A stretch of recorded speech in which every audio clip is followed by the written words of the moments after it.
بسم اللہ الرحمن الرحیم اللہم صلی علی سیدنا محمد وعلی آل سیدنا محمد۔ السلام علیکم ورحمۃ اللہ وبرکاتہ۔ ہم کو آئیں وہ پسند جن کو آئیں وہ پسند، صلی اللہ علیہ وسلم۔ یہ جملہ بھی ایک ایسا جملہ ہے یا مصرع ہے جو محترم شیخ صاحب بہت کثرت سے بیان فرماتے ہیں۔ اس کے ساتھ بھی وہی ہوا کہ سٹارٹ کے اندر بہت عرصہ میں سنتا رہا، لیکن مجھے کوئی خاص اس کی طرف نہ میری سچی بات ہے بالکل بگننگ کے اندر توجہ گئی، نہ مجھے کوئی بہت زیادہ سمجھ آئی۔ لیکن پھر آہستہ آہستہ یہ بھی ان شیخ صاحب کے جملوں میں سے ہے جس نے میرے لیے ایک نئی دنیا کھول دی، اور بہت ساری ایسی چیزیں محترم شیخ صاحب نے اس ایک مصرے یا جملے سے مجھے سمجھائیں۔ بات اس طریقے سے شروع ہوتی ہے کہ بالکل سٹارٹ کے اندر 2006 کے اندر سے یہ میں سن رہا تھا، اور کچھ ہوا میرے ساتھ معاملہ اس طرح کہ گیا تو رسک روٹی کے لیے تھا، لیکن in very first few week مجھے ساتھ کچھ ایسا ہوا کہ کچھ ایسی کمیونیکیشن میرے ساتھ ہوئی یا مجھے ایسی باتوں کا پتہ چلا کہ جو میں نے کبھی اپنے کسی سگے سے سگے دوست اور بھائی کو بھی نہیں کبھی بتائی، اور اس کے نہ بتانے کی وجہ بیسکلی یہ ہے کہ اگر وہ میں بتاؤں بھی تو یا تو لوگ مجھے پاگل سمجھیں گے، یا خدا نہ خواستہ جس کا زیادہ جس چیز سے میں ڈرتا ہوں، پاگل پن سے تو نہیں ڈرتا کہ لوگ سمجھیں، کیونکہ ہمارے ملک میں بڑے معصوم قسم کے لوگ ہیں اور کافی عجیب بیہیو کرتے ہیں، اچھے بھلے آدمی کو غلط سمجھ لیتے ہیں اور میرے جیسے کسی غلط آدمی کو نیک بھی سمجھ لیتے ہیں۔ کیونکہ میں یہ سمجھتا ہوں کہ جو کچھ میرے ساتھ ہوا یا مجھے پتہ چلا وہ میرے فلسفے نفسیات زدہ دماغ کا دماغ درست کرنے کے لیے تھا، اور مجھے ایک نئی لائٹ دکھانے کے لیے تھا، اس کی کسی خاص نیکی یا بزرگی والے معاملے سے اس کا کوئی تعلق نہیں تھا۔ بہرحال یہ جب ہوا، جب میں ادھر گیا، لیکن ساتھ ایک بڑا مسئلہ تھا کہ جب میں یہ جملہ سنتا تھا تو میرا ذہن ٹھہرتا تھا، کیونکہ شیخ صاحب بہت کثرت سے اس کو بیان فرماتے تھے۔ تو آہستہ آہستہ مجھے دو باتیں یاد آئیں، بلکہ بیسکلی اگر آپ نے میری وہ ویڈیو دیکھی ہوئی ہے کہ جس کے اندر میں نے بتایا تھا کہ 92 میں حج کے دوران میں جب مسجد نبوی صلی اللہ علیہ وسلم میں گیا تو ایک صاحب مجھے ملے اور انہوں نے مجھے بتایا کہ جی اللہ تعالیٰ ڈائریکٹ کوئی نہیں ملتا، راستہ جو ان سے اب رسول کریم صلی اللہ علیہ وسلم کے ذریعے سے جاتا ہے۔ تو ایک تو یہ چیز شیخ صاحب کے پاس جانے کے بعد، کیونکہ وہ رسول اللہ صلی اللہ علیہ وسلم کا بہت زیادہ ذکر فرماتے تھے، تو میرا اس طرف جملہ جاتا تھا۔ اور دوسرا میں نے بتایا تھا کہ میں جب 30-32 سال کا تھا، یعنی کہ محترم شیخ صاحب کے پاس جانے سے 4-5 سال پہلے، تو کسی ایک بندے نے مجھے کہا تھا کہ جی you will find someone. تو یہ چیز میرے ذہن میں آتی تھی، لیکن ایک اور چیز میرے ذہن میں آہستہ آہستہ ڈیولپ ہونے شروع ہوئی۔ مجھے کسی طریقے سے یہ میرے ذہن میں احساس سا بیٹھ گیا کہ شیخ صاحب ایک آیت شریف کا، قرآن شریف کا مفہوم اکثر بیان فرماتے تھے کہ اس طرح سے اس کا مفہوم بنتا ہے آیت کا کہ اللہ کریم فرماتے ہیں کہ تم میرے متعلق جاننا چاہتے ہو تو اس سے میرے متعلق پوچھو جو مجھے جانتا ہو۔ تو ظاہر ہے اس کی ایک تشریح تفسیر یہی بنتی ہے کہ رسول کریم صلی اللہ علیہ وسلم سے زیادہ اللہ کریم کو کون جانتا ہے۔ تو بندے نے اگر اللہ کریم کو جاننا ہے تو رسول اللہ صلی اللہ علیہ وسلم کے پاس جانا پڑے گا، اور رسول اللہ صلی اللہ علیہ وسلم کے متعلق شیخ صاحب کے پاس جانے کے بعد مجھے ایک اور چیز پتہ چلی کہ یار رسول اللہ صلی اللہ علیہ وسلم کے متعلق یا اللہ کریم کے متعلق اگر جاننا ہے تو کسی استاد، گرو، رہبر یا شیخ یا علامہ یا مولانا کی ضرورت پڑتی ہے۔ یہ کیونکہ اس کے اندر معلومات کا بھی ایک خانہ ہے، اور معلومات سے بڑھ کے جو آج اب میں سوچتا ہوں کہ معلومات دوسرے درجے کی چیز ہے، پہلے درجے کی چیز ہے ادب۔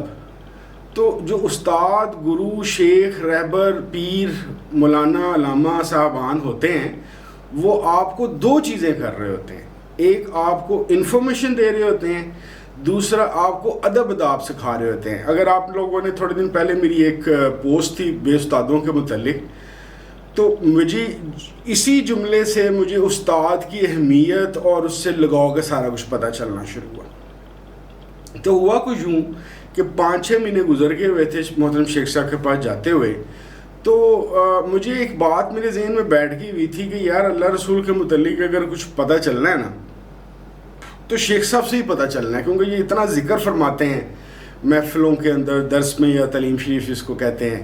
تو یہ محترم شیخ صاحب اللہ کریم کے متعلق، رسول اللہ علیہ وسلم کے متعلق بہت کچھ جانتے ہیں، اور کوئی جرنلسٹک پوائنٹ آف ویو بھی شاید میرے اندر ایک راگ سی ہے، جو ظاہر ہے ایک دفعہ once a journalist always a journalist والا مسئلہ ہے.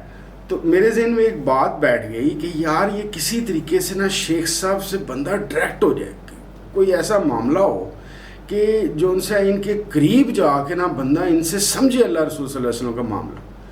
اب مسئلہ دو طرح کے مسائل تھے. ایک تو جس زمانے میں گیا ہوں اس کے اندر جو سی ایک محفل یا درس ہوتا تھا، اس کے اندر آن این ایوریج 700 سے 1000 1200 لوگ بیٹھے ہوتے تھے. جمعے جو ان سے ہوتے تھے اس میں 3-4 ہزار لوگ ہوتے تھے، اور جو خاص دن ہوتے تھے جیسے 12 ربیع الاول کا دن ہے یا معراج شریف کی رات ہے یا اس طرح کی جو دن ہوتے تھے اس میں ہزاروں کے حساب سے لوگ ہوتے تھے. تو ایک تو محترم شیخ صاحب کے بہت آکوپائیڈ نظر آتے تھے ہر وقت نا.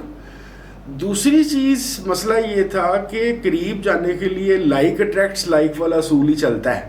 تو ارد گرد رش کے علاوہ ایک اور مسئلہ شیخ صاحب کے پاس مجھے نظر آیا، وہ یہ تھا کہ میں آہستہ آہستہ مسلمان تو ہو رہا تھا، لیکن اپنی آسانیوں اور سہل پسندیوں سمیت میں مسلمان ہو رہا تھا.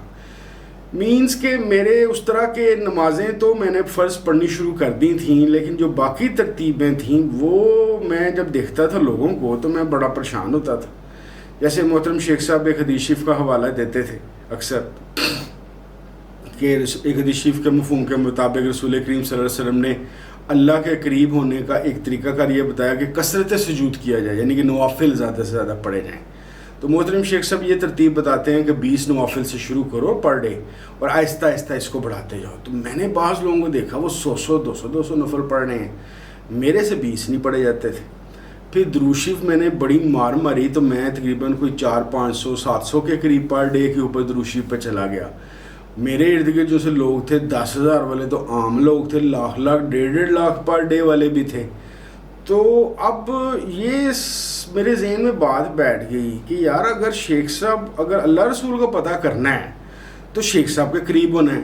تو اگر محترم شیخ صاحب کے قریب ہونا ہے تو وہ چیزیں جو محترم شیخ صاحب کو پسند ہیں وہ اڈیپٹ کرنی پڑیں گی، تاکہ کوئی رپورٹ ہو کہ جی عمر وہیں جو ان سے ہے وہ نمازیں پڑھ رہا ہے، وظیفے پڑھ رہا ہے، اتنا درود شریف پڑھ رہا ہے، روزے رکھ رہا ہے، نفلی روزے رکھ رہا ہے، بڑا ہی زبردست ہو گیا جی. تو میرے پاس تو ایسی کوئی چیز پریزنٹ کرنے کے لیے تھی ہی نہیں. لیکن ساتھ ساتھ مجھے یہ بات سمجھ آ رہی تھی استاد والی اور گرو والی اور رہبر والی اور پیر صاحب والی اور شیخ صاحب والی کہ بھئی بندہ اس کو پسند کرتا ہے جو اس کے کہنے کے مطابق چل رہا ہو، جو اس کے راستے جو اس نے بتایا ہے کہ بھی اس طریقے سے اللہ رسول صلی اللہ علیہ وسلم کی طرف چلنا ہے ویسے چل رہا ہو. اب لوگ کل شریف پڑھ رہے ہیں، درود شریف پڑھ رہے ہیں، نفل پڑھ رہے ہیں، نفلی پتہ نہیں کتنے قرآن شریف مہینے کے اندر پڑھ رہے ہیں، میرے سے ایک سپارہ نہ پڑھا جائے. تو مجھے سمجھ نہ آیا کہ یار اب میرا کیا ہوگا. اب مجھے اگر میں بائی ورچو آف مائی لک ایک ایسے صاحب کے پاس اللہ تعالیٰ نے مجھے پہنچا ہی دیا ہے کہ جہاں سے مجھے اللہ رسول صلی اللہ علیہ وسلم کو پتہ معلوم ہو سکتا ہے، تو پتہ کیسے معلوم ہو؟ کیونکہ 2 سٹیجز میرے ذہن میں آنی شروع ہوئیں، جس کے بعد یہ پھر مصرع مجھے سمجھ آنا شروع ہوا. ایک سٹیج یہ تھی کہ قریب ہوا جائے، دوسرا کوئی ایسے کرتوت اعمال ایسے کیا جائیں کہ میں شیخ صاحب مجھے پسند کریں کہ بھئی یہ بڑا اچھا میرا مرید ہے. تو میرے پاس دونوں چیزیں نہیں تھیں. تو میں نے اس کا ایک شکوں کے کارپوریٹ کے اندر پہلے بھی کام کیا ہوا تھا، پھر دوبارہ سے بھی شیخ صاحب کے پاس جانے کے بعد دوبارہ سے بینکنگ میں آ گیا تھا. تو چلاکیاں تو مجھے آتی تھیں. تو اب میں نے کہا یار یہ چلاکیوں والی جگہ بھی نہیں ہے. بہت سارے میرے ساتھ ایسے واقعات ہوئے تھے کہ شیخ صاحب تو بندے کا ذہن کا اور دل میں جو خیال گزرے اس کو پکڑ کے بیان کر دیتے تھے کہ بھئی تو یہ سوچ رہا ہے. تو میں نے سوچا کہ یار اب یہاں پہ چلاکی بھی نہیں ہو سکتی، شیخ صاحب کے قریب بھی جانا ہے، کچھ ایسا کرنا ہے کہ میں شیخ صاحب کو پسند آؤں. تو کیا کروں میں نے جی ایک عجیب و غریب سسٹم ڈیولپ. میں کہ یار کرتوت اور اعمال تو ہیں کوئی نہیں، اور پتہ نہیں ہونے بھی ہیں کہ نہیں ہونے. شیخ صاحب ماشاءاللہ محنت محبت تو بہت کر رہے ہیں، لیکن میں ہی کوئی ٹھیٹ ہڈی کا آدمی ہوں. تو میں نے کیا کرنا شروع کیا کہ میں نے ایک تو میں ملتان شریف بتایا تھا میں نے آپ کو کہ میں ویسے ہی ہفتے میں 2 دفعہ جاتا تھا. تو ایک میں نے کام یہ کیا کہ میں ملتان شریف شفٹ ہو گیا کہ میں زیادہ سے زیادہ محفلوں کے اندر شیخ صاحب کو نظر آؤں, وہ ان کو دیکھوں, وہ مجھے دیکھیں. پھر میں نے ہر دوسرے تیسرے دن 8-8 10-10 صفحوں کے خطوط لکھنے شروع کر دیے. میں ڈھونڈا کرتا تھا کہ شیخ صاحب کوئی کسی بھائی کو یا کسی بندے کو کوئی کام کہیں تو کوئی ایسا کام ہو کہ جو میں کروں. مثال کے طور پہ میری بینکنگ شینکنگ میں یا کارپوریٹ سیکٹر دوسروں کے اندر واقفیت تھی, تو کسی بندے کی کوئی جاب شاپ کا مسئلہ ہونا تو میں نے اس کے اندر انٹرسٹ لینا.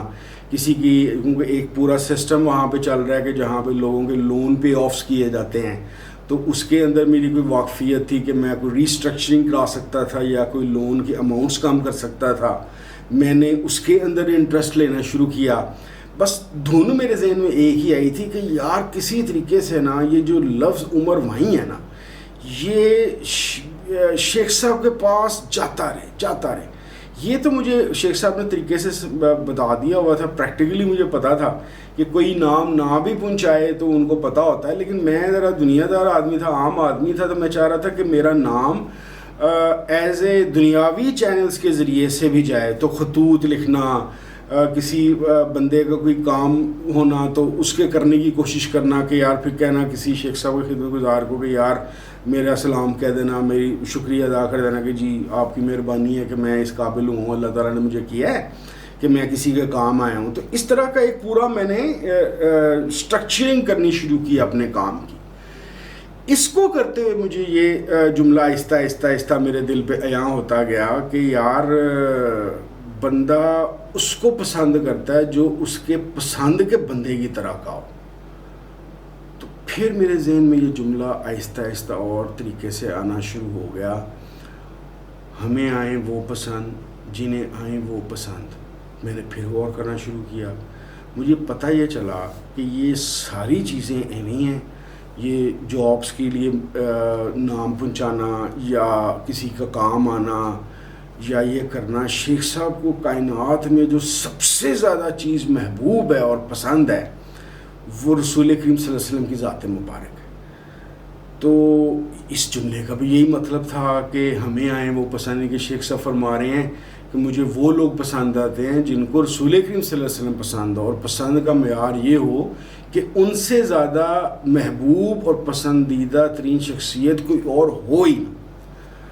اچھا جی, اب یہ بات تو کلیئر ہوگی کہ بھی اس جملے کا کیا مطلب ہے اور شیخ صاحب کا رخ کس کی طرف ہوتا ہے. شیخ صاحب کا رخ اس کی طرف خوشی سے ہوتا ہے یا محبت سے ہوتا ہے کہ جو رسول اللہ صلی اللہ علیہ وسلم کو پسند کرتا ہو.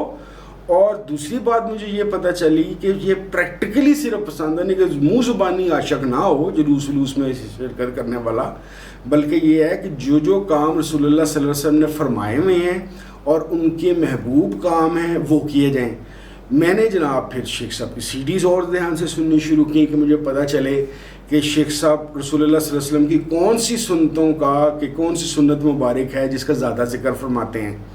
یہ داڑھی بھی مجھے شیخ صاحب نے نہیں کہا تھا کہ تو داڑھی رکھ لے, یہ بھی میں نے اسی وجہ سے رکھ لی تھی کہ مجھے یہ پتہ چلا, کیونکہ ایک دفعہ شیخ صاحب نے ایک دفعہ نہیں کافی دفعہ فرمایا کہ مجھے تو جنسی ہے, جس طرح سے دوسرے لوگوں کو کوئی چیز, جیسے کوئی شرابی ہوتا ہے شرابیوں سے دوستی کرتا ہے, پر عالم جو ان سے عالموں سے دوستی کرتا ہے, تو مجھے میرے سے دوستی کرنی ہے تو میری تو داڑھی ہے, تو جس نے دوستی کرنی ہے میرے سے داڑھی رکھ لے.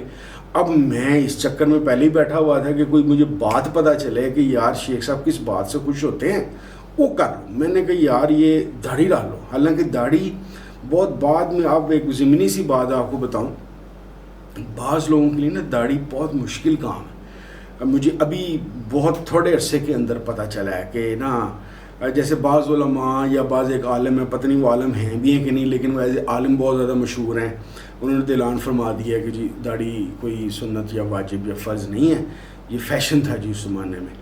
لیکن کیونکہ میں شیخ صاحب کا مرید ہوں تو ہمیں تو محبت پیار اور پسندیدگی والا عمل پسند ہے. کیونکہ رسول اللہ علیہ وسلم کی داڑھی تھی تو شیخ صاحب کو اب ہر وہ چیز صرف وہی پسند آتی ہے جو رسول اللہ صلی اللہ علیہ وسلم سے منسلک ہو یا ان کے اسوہ حسنہ کے مطابق ہو.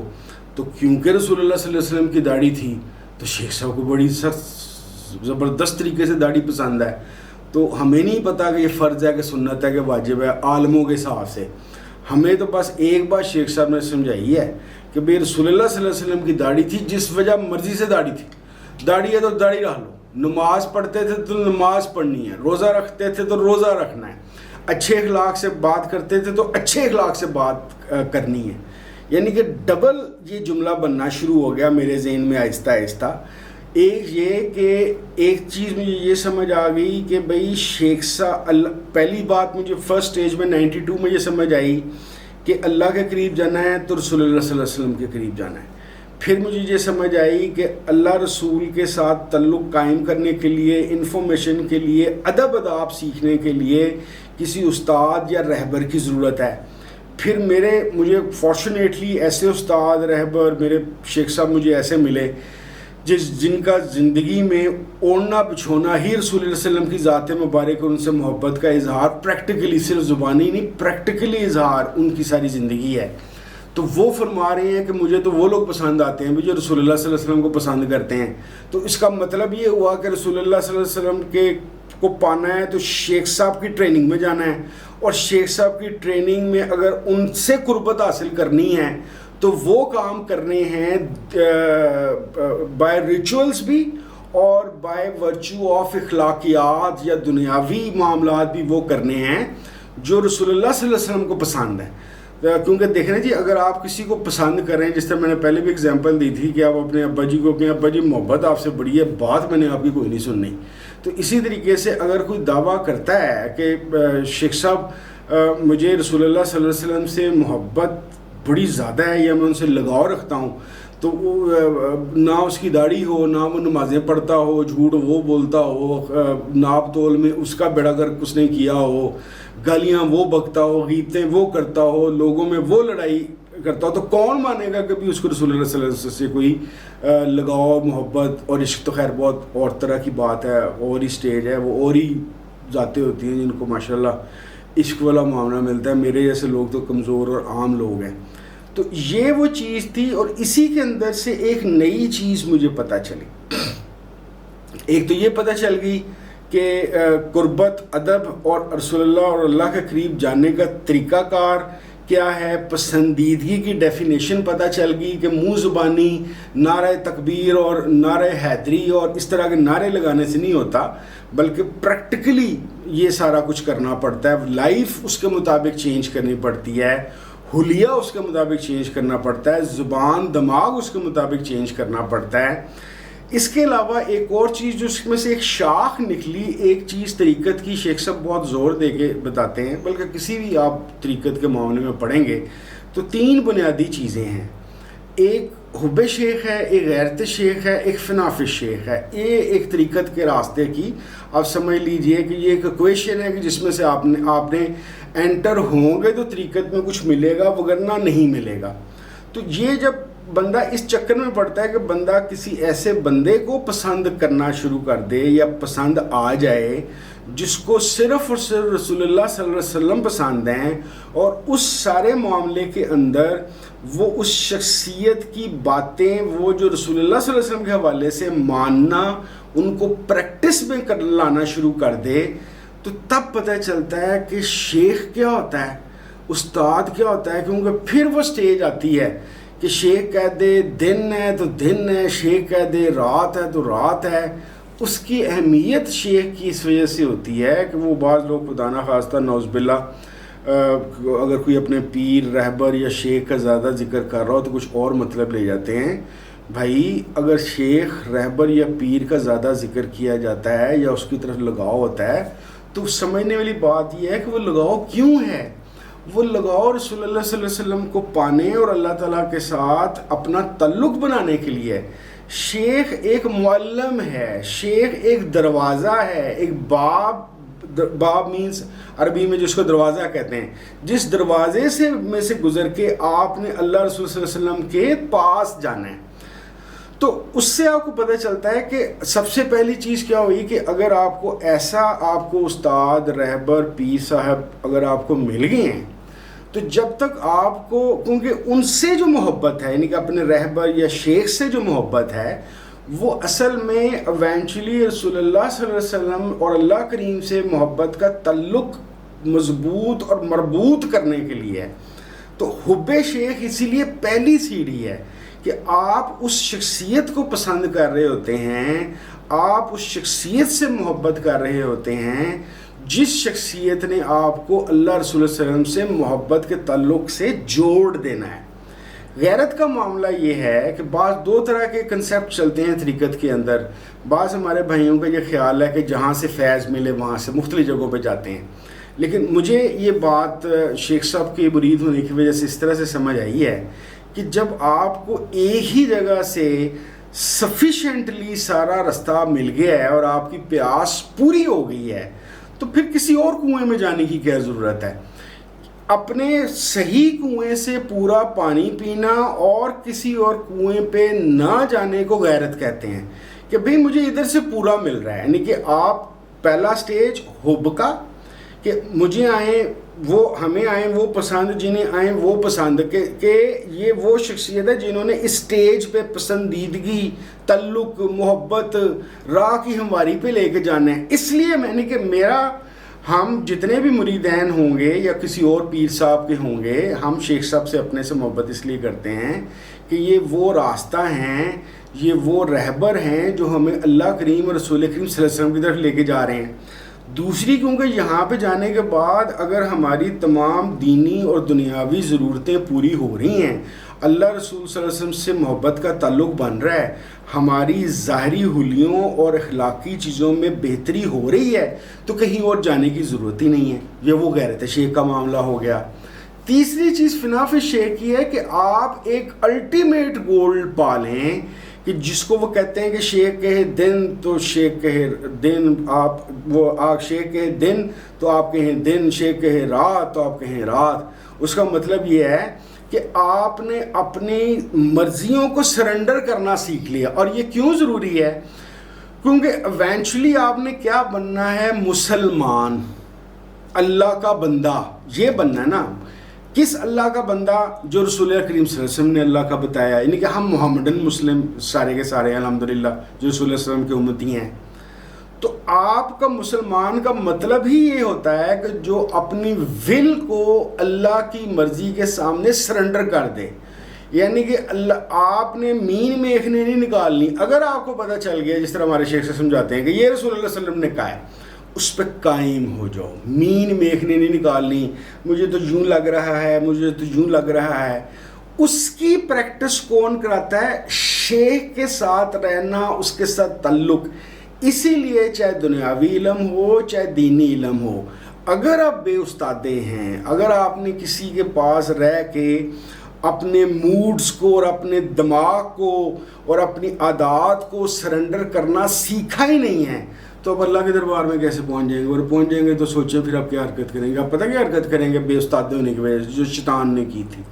شیطان کا اصل مسئلہ کیا تھا؟ شیطان نے نہ کسی سے مشورہ کیا, نہ اپنی ول سرنڈر کی, کیونکہ وہ بے استادہ تھا. یعنی کہ میرے خیال کے مطابق جتنے بھی بے استادے ہوتے ہیں نا, ان کا شیطان کے ہتھے چڑھنے کے زیادہ چانس اس لیے ہوتے ہیں کہ جس طرح شیطان کو بچانے کوئی نہیں نہ آیا تھا, وہ خود تھا, اس نے کہا کہ میں ڈائریکٹ ہی ہوں اللہ تعالیٰ کے ساتھ, بیچ میں کوئی نہیں. اسی طریقے سے شیخ یا استاد کے ہونے کی وجہ سے یہ فرق پڑتا ہے کہ وہ آپ کو یہ سکھاتا ہے ہمیں آئیں وہ پسند, جنہیں آئیں وہ پسند. پھر وہ ان کا تعارف شیخ صاحب جو ان سے وہ کراتے ہیں, پھر پسند ناپسند کا بتاتے ہیں, اس پسند ناپسند پہ چلنے کی ٹریننگ دیتے ہیں, کس طریقے سے کاموں سے بچنا ہے, کس طریقے سے چلنا ہے, اس ساری کی ساری تربیت دیتے ہیں. تو اس طریقے سے مجھے یہ جملہ میرے لیے مختلف راہیں کھولتا گیا شیخ صاحب کی مہربانی سے, اور وہ مجھے سمجھاتے گئے رہے کہ ہمیں آئیں وہ پسند, جنہیں آئیں وہ پسند. صلی اللہ علیہ وسلم کا مطلب کیا ہے؟ بات وہی ہے, انفارچونیٹلی تو شاید صحیح لفظ نہیں ہے, اپنی کمی کوتاہیاں بچانے والی بات ہے. تھیوری تو ساری سمجھ آ گئی ہے. اب ایک ہی دعا ہے کہ مرنے سے پہلے اللہ تعالیٰ جس طرح تو نے مہربانی کی ہے شیخ صاحب کی وجہ سے تھیوری ساری سمجھاتی ہے, مرنے سے پہلے جو ان سے کوئی پریکٹس بھی آ جائے, کوئی اعمال بھی ٹھیک ہو جائیں. آپ بھی دعا کریں، میں بھی دعا کرتا ہوں. بہت شکریہ. السلام علیکم ورحمۃ اللہ وبرکاتہ.